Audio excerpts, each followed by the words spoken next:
Hey, Shalom. First and foremost, call him like Yahawah, Bahasham, Yahawashi, Bahasham, Harachakwadash. Double honors to our apostles at Great Millstone who rule well to touch this truth.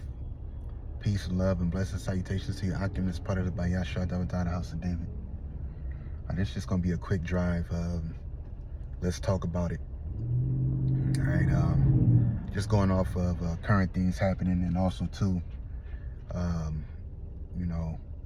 this election thing, and the small hats in Amsterdam, or basically messing with the Dutch. And the thing with that is, as you see, I did a previous video on it.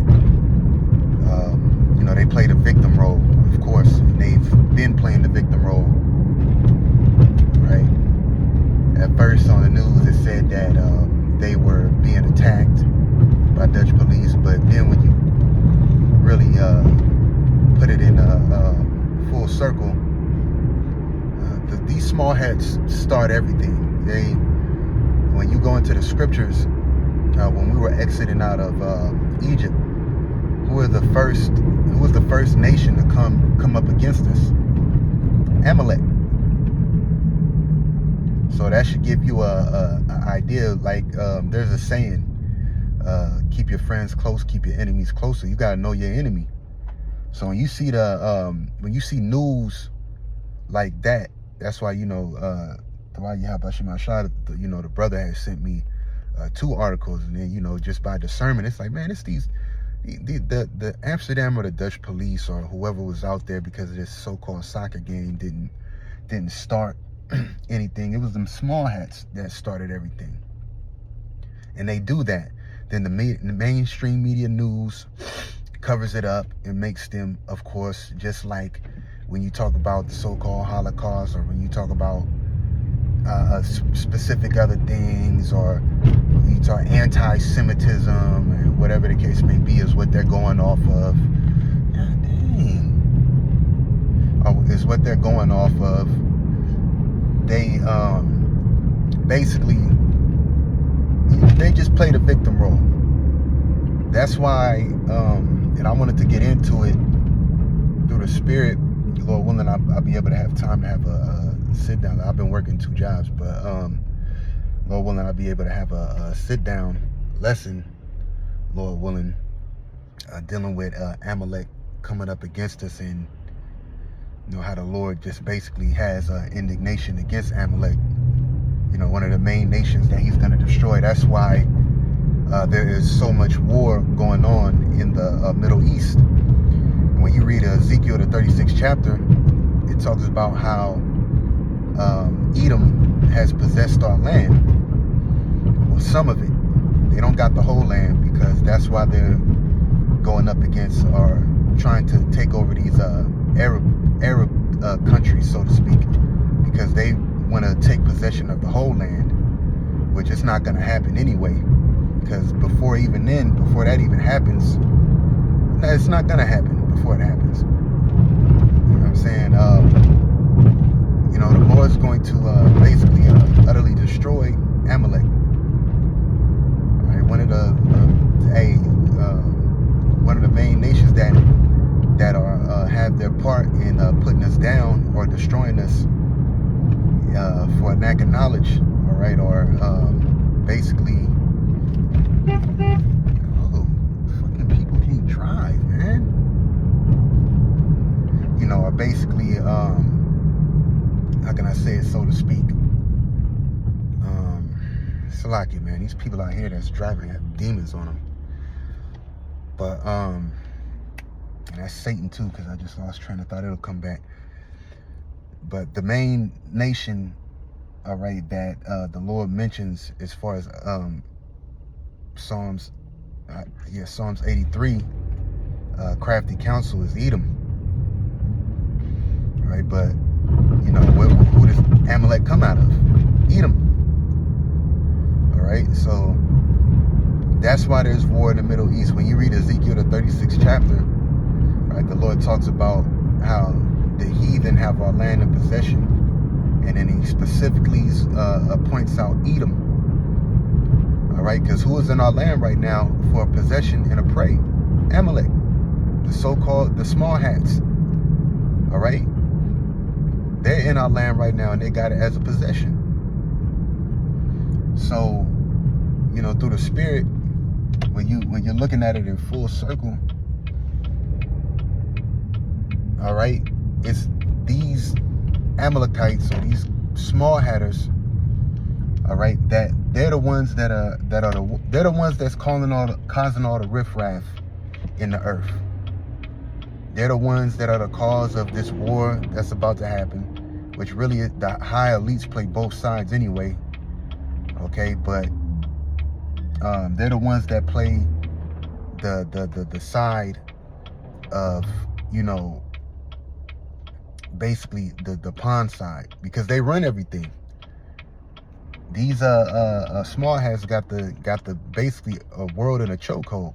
But that's why these other heathen nations, all right, and it talks about Ezekiel, the 38th chapter, Gog, Magog, all right, putting the hook in the jaw, which is Russia, all right, and then these other Arab nations are going to turn, the Lord's going to have them turn back and basically shoot missiles upon America and Israel, because that land, the main point of the missiles are to cleanse it and to get the heathen. Now, how do you think the Most High is going to eliminate the small hatters out of the land? By way of thermonuclear destruction, according to Isaiah 54. And then it's another scripture in I think it's in Jeremiah. It talks about how the Lord is bringing forth out of his armory a weapon, all right, which is those ICBMs. That's the sword that's gonna be bathed in heaven, is what the Lord has given the technology to Russia, China, North Korea, South Korea. Yo,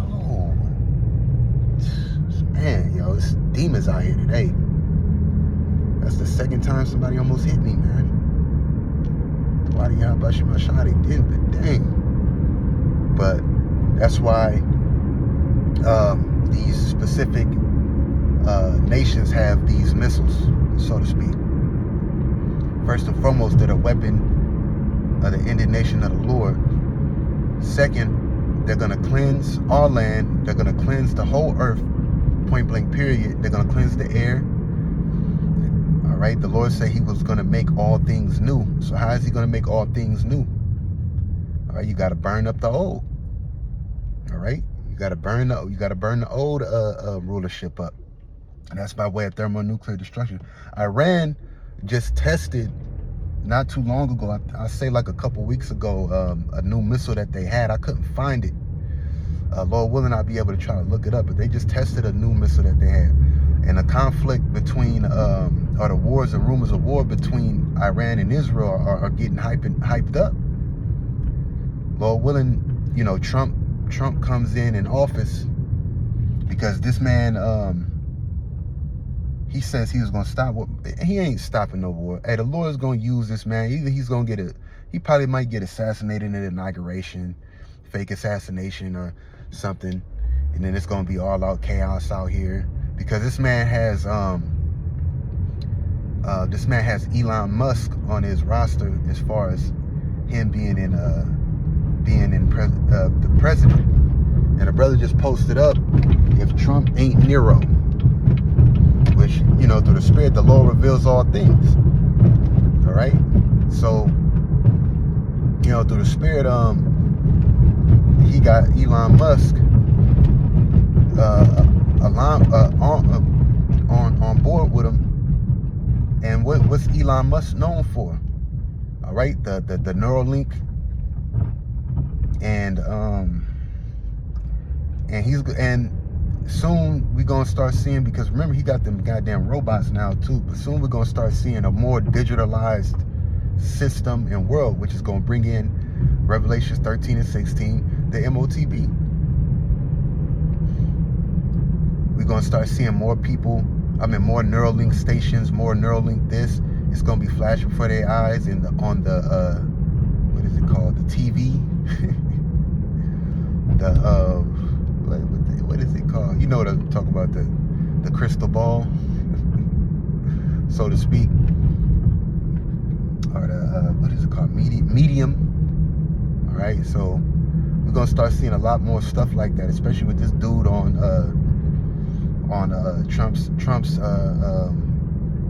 Trump's roster, so to speak. So be prepared for that. You know, we almost out of here. Wars, rumors of wars going on. That's why I call this let's just talk about it. Because let's just tell you, I mean, it's a lot going on. You know what I'm saying? It's a lot going on. Like Matthew the 24th chapter says, you know what I'm saying? You know that summer is nigh, or you know when the leaves shoot forth, roughly paraphrasing. You know what I'm saying? So we seeing these things happen, and we just like, man, you know, we can't wait, because you know this is all going to usher in the second debut of Yahawashi and our deliverance. That's why we push on, you know, for Jacob's trouble. We want Jacob's trouble to come, not like Bishop Nate, you know, Apostle Ramlab did a video the other day where this dude was talking about there ain't gonna be a time of Jacob's trouble. He's telling the flock that.